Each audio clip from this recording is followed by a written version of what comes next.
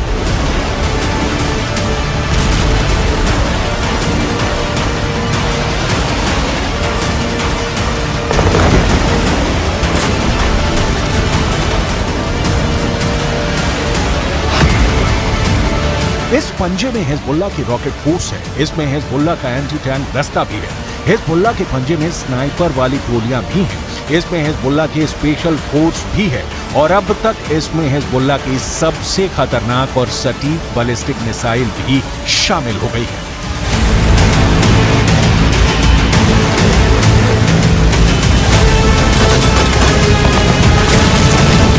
ये इशारा हिजबुल्लाह की तरफ से बार बार दिया जा रहा है कि गाजा में बहुत हुआ, अब इजरायल को सबसे बड़ी सजा देने की बारी आ गई है। हमास के बाद हिजबुल्लाह इजरायल का सबसे बड़ा दुश्मन माना जाता है और हसन नसरुल्लाह के इस बात ने ये बात 100% साफ कर दी है।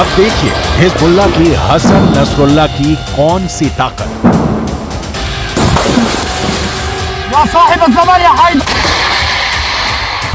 हिजबुल्लाह कैसे अटैक कर रहा है इस वीडियो में साफ दिखाया गया है। दक्षिणी लेबनान में पहला धमाका और फिर कुछ सेकंड बाद हुआ दूसरा धमाका।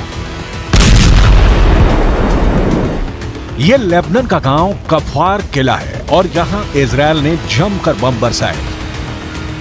यह इजरायल और लेबनान के मिलिशिया हिजबुल्लाह के बीच डायरेक्ट युद्ध है जिसके शोले अब पूरी दुनिया को जला सकते हैं।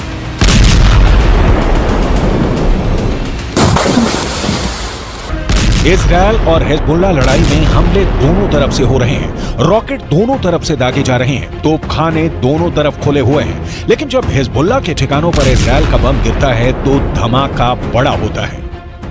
हिजबुल्लाह और इजरायल की टक्कर इस वक्त तीसरी स्टेज पर पहुंच गई है। हिजबुल्लाह ने अपना पंजा निकालने का फैसला कर लिया है। इसका मकसद है आर पार का युद्ध। यह अमेरिका के लिए बहुत फिक्र की बात है, क्योंकि इस वक्त अमेरिका नहीं चाहता कि गाजा के अलावा इजरायल किसी दूसरे फ्रंट पर लड़ने के लिए मजबूर हो जाए।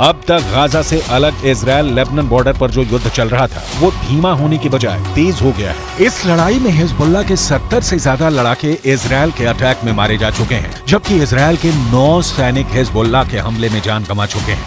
अब हिजबुल्लाह के महासचिव हसन नसरुल्लाह का नया भाषण इस युद्ध को किस लेवल पर ले जाएगा, इससे लेकर इजरायल के प्रधानमंत्री बेंजामिन नेतन्याहू से लेकर व्हाइट हाउस में बेचैनी बहुत ज्यादा है। इजरायल जवाबी हमले में अब तक हिजबुल्लाह के कई टारगेट को निशाना बना चुका है।